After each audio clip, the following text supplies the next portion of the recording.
RPD news की team पहुंची जिला बांसवाड़ा पंचायत समिति अर्थुना। पंचायत समिति अर्थुना से भारतीय ट्राइबल पार्टी के नवनिर्वाचित प्रधान राजू भाई मैड़ा, जो कि भारी समर्थन से विजयी हुए हैं। इन्होंने आरपीडी न्यूज के माध्यम से बताया कि हमारे क्षेत्र में बहुत से वंचित विकास कार्य हैं, जिसे पूरा करना हमारी प्राथमिकता रहेगी।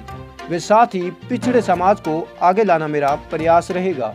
तो आइए जानते हैं बिरबल कड़वा के साथ खास मुलाकात में नवनिर्वाचित प्रधान राजू भाई मैड़ा जी के अपने क्षेत्र में विकास कार्य के प्रति विचारों को। आज हम पहुंचे हैं बांसवाड़ा जिले की पंचायत समिति अर्थुना के जो प्रधान है राजू भाई मैड़ा, उनसे बातचीत करते हैं।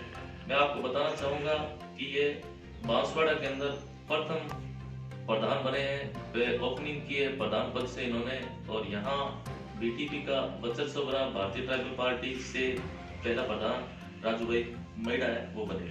तो उनसे बातचीत करते हैं कि उनके मुद्दे और एजेंडे क्या है, भारतीय ट्राइबल पार्टी के एजेंडे क्या है, क्योंकि ये जो पार्टी है इस टीएसपी बेल्ट में डूंगरपुर, बांसवाड़ा, उदयपुर के अंदर तीसरी पार्टी उभर कर सामने आ रही है। और साथ में भी एक शब्द यह भी जोड़ा जा रहा है कि युवा है, ज्यादातर इसमें युवा वर्ग है, वो ये ज्यादा युवाओं की पार्टी मानते हैं। तो बातचीत करते हैं राजू भाई मैड़ा से। सबसे पहले प्रधान जी बहुत बहुत बधाई हो आपको, बीटीपी पनप रही है और बीटीपी से प्रधान ने आपके तो जय जोहार, जय भील प्रदेश जी। मैं सबसे पहले बीटीपी से प्रधान बना हूँ जी बांसवाड़ा के पंचायत समिति अर्थुना से जी। और लोगों ने मेरा सहयोग दिया, जी इसके लिए सबको धन्यवाद, जी। जोहार। और आपको भी जोहार इसके साथ साथ। जय जोहार। जैसे आपने सब नाम लिया जय जोहार, सबसे शुरुआत अपन इसी से करते हैं। मेन भारतीय ट्राइबल पार्टी उभर के सामने प्रथम प्रधान में, जैसा आपने नाम लिया कि जय जोहार, इसका मुख्य मतलब अर्थ क्या है? जय जोहार अपने ये जो प्रकृति है जी जी, इसकी जय जोहारी बोलते हैं। जी जी, जैसे सूरज, चांद, तारे हैं, जी जी, ये प्रकृति पे जो आपको जो प्रकृति दिख रही है, जी इस संबंध में ही जय जोहार बोलते हैं। इसमें सारे कास्ट बोल सकते हैं। जी जी, आदिवासी जय जोहार बोले ये जरूरी नहीं है। जी जी, जय जोहार प्रकृति सबका साथ देती है, जी जी, इसलिए जय जोहार बोलते हैं। कुल मिला के प्रकृति प्रेम ये कह सकते हैं। प्रकृति द्वारा जो प्रदत्त है, प्रकृति आधार है। इस टीएसपी बेल्ट की बात करें तो पुराने प्रकृति के ज्यादातर यहाँ आज पूजा करते हैं। तो इस हिसाब से आपने ये जो जय जो है सब क्या एजेंडे है, आगे क्या मुद्दे हैं, भारतीय ट्राइबल पार्टी पनप की आ रही है, आगे क्या भविष्य इसकी नेक्स्ट आगे की कार्रवाई क्या होगी, जिस प्रकार से पार्टी उभर के आ रही है, तीसरी पार्टी के रूप में सामने आ रही है?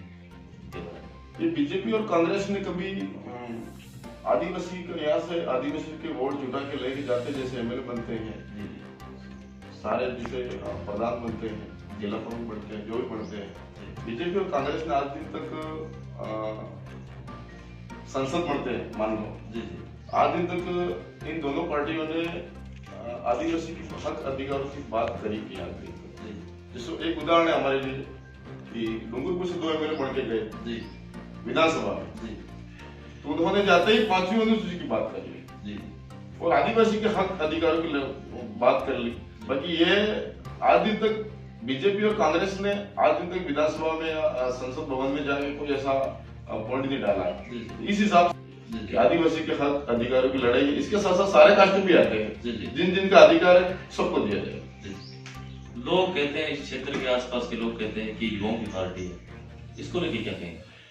युवा जोश में है जी, और युवा पहले हमारे एसटी बेल्ट में शिक्षा कम थी, अब धीरे धीरे युवा में शिक्षा है।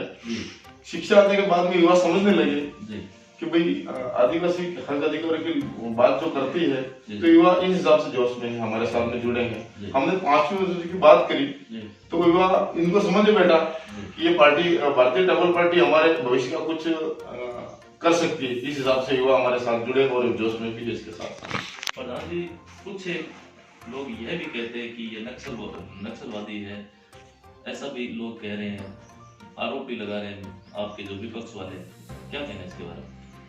देखो, नक्सलवाद हमारे आदिवासियों पे आरोप लगा था। जैसे अभी बीजेपी के अध्यक्ष पुनिया जी उन्होंने ही बोला है। तो मैं कह रहा हूँ, अगर नक्सलवाद अगर आदिवासी है तो हमने अर्थुना में जो मेरे उप प्रधान जो बनाया है वो एक जैन समाज को बना दिया है। जी जी अगर हम नक्सलवादी होते तो जैन समाज को उप प्रधान नहीं बनाते। जी तो नक्सलवाद जैसे झारखंड से ये लाए हैं। झारखंड कोई 29 राज्यों, भारत में 29 राज्य है, जी तो कोई विदेशी राज्य नहीं है, जी ये भारत का ही हिस्सा, जी वो भारत का ही राज्य है। जी तो वहाँ एक आदिवासी मुख्यमंत्री बना है। जी जी तो धीरे धीरे ये पार्टी अगर सक्सेसफुल होती है तो कब्जा करेंगे। इस हिसाब से हमको नक्सलवाद भी कहते हैं, देशद्रोही कहते हैं, सारा कहते हैं। बाकी अब आप ही जानते हैं इस चीज को, हम नक्सलवाद हैं या नहीं है। जी जी। क्या मानते हो आगे, क्या एजेंडा है, क्या मुद्दे हैं आपके? एजेंडा बस हमारे 5वीं अनुसूची की बात करेंगे सबसे पहले तो। पांचवी अनुसूची के तहत क्या क्या मतलब मांगे आपकी? 5वीं अनुसूची में आदिवासी को 100% आरक्षण है, जी वो नहीं मिल रहा है। जी आदिवासी जैसे ही 5वीं अनुसूची क्षेत्र में अगर लगती है तो आदिवासी कभी ये लाइटें आती है, लाइट की बिजली, जी। इसकी बिल नहीं चुका सकता है। जी इसके साथ साथ बहुत सारे एजेंडे हैं। जी। देश की अर्थव्यवस्था के अंदर सबका सहयोग होता है। हाँ। जैसा आपने कहा कि बिजली, तो ये तो एक ठीक है, राजकीय आय सब सभी सिस्टम से चलते हैं। देश को चलाने के लिए अर्थव्यवस्था भी जुटाई जाती है, उसके लिए कुछ नए तरीके अपनाए जाते हैं, टैक्स लगा के या किसी प्रकार से। तो क्या ये सही है जैसे आपने कहा? देखो ये टैक्स वगैरह हमारे आदिवासी को लगता नहीं है। अगर 5वीं अनुसूची लागू हुई, ये सारे टैक्स हमारे ऊपर से हट जाएंगे। हम हमारे पुरखों द्वारा कहा गया है कि हमारे इस जमीन के मालिक है जी और पानी जंगल जमीन के हम मालिक है, बिल्कुल। तो हमारे ऊपर ये टैक्स वगैरह नहीं लगेगा आदिवासियों पर। एजेंडे क्या, अब आप प्रधान बन गए, आगे क्या एजेंडे, क्या विकास करवाएंगे अपने क्षेत्र में, क्या क्रांति लाएंगे, क्या नया करेंगे? आगे एजेंडे ये अपने जो सड़कें नहीं है, जी पेयजल की व्यवस्था, जैसे नलकुम है, जी हैंडपंप है, जी सड़कें हैं जी और ये इंदिरावास है, जी वृद्धा पेंशन है, बहुत सारे लोग वंचित हैं। जी। तो इनकी बात करेंगे और इनकी व्यवस्था करेंगे हम, आगे बात करेंगे। ये तो पहले से चला आ रहा है, ये जो सिस्टम है, ये तो कांग्रेस सरकार के में भी विकास करे हुए हैं, बीजेपी के टाइम में अलग से क्या करना चाहते हैं? देखो पहले से व्यवस्था चल रही है, वो बात में मान रहा हूँ। बाकी बहुत सारे लोग वृद्धा पेंशन में नहीं पैसे मिल रहे हैं, बहुत सारे लोग वंचित हैं यहाँ। जी जी बहुत सारे लोग, वो जब ऊपर भी बैठते हैं धरातल पे आके वो देखें जी। तब पता लगे कि वास्तविक क्या व्यवस्था है आदिवासी के लिए। क्या मानते हो, अभी भी जो सरकार के द्वारा जो बजट आता है वो आम लोगों तक नहीं पहुंच पाता? पीएडी का बजट आता है, यहाँ पे टीएसपी बेल्ट के लिए अलग से जो बजट आता है वो धरातल पे लागू नहीं होता? नहीं होता है। कहाँ हो रहा है? देखो आप कहाँ से अभी है, रोड की व्यवस्था क्या है हमारे बीच में? जी जी बिल्कुल। क्या है? पीएडी आते, बाकी क्या है? व्यवस्था ही नहीं है। और क्या मांग है आपकी और क्या डिमांड है आपकी मुख्य? सरकार, वर्तमान सरकार कांग्रेस की है राजस्थान में, उनको लेके क्या कहेंगे? वर्तमान सरकार कांग्रेस की है। बाकी कांग्रेस जब सरकार गिरी थी, जी हमारे बीटीपी के 2 एमएलए ने सहयोग किया जी जी और सरकार ने सहयोग लिया, जी बीटीपी ने समर्थन भी दिया। जी और अभी हमारे डूंगरपुर में 13 सीटें आई थी जी। बीटीपी की और 8 सीटें बीजेपी की थी और 6 सीटें कांग्रेस की थी। जी जी अंतरराष्ट्रीय पार्टियां, ये बीटीपी आदिवासी ही लाया है, लेकिन दोनों अंतरराष्ट्रीय पार्टियां एक हो गई जी जी और हमारे बीटीपी का जिला पूर्व बनता था, इसको नहीं बनने दिया। जी। कैसे कैसे अर्थोड़ा का भी उदाहरण है, मेरे सामने भी हुआ था जी कि वहां पर भी दोनों पार्टियां एक हो गई, जी जी बीजेपी और कांग्रेस।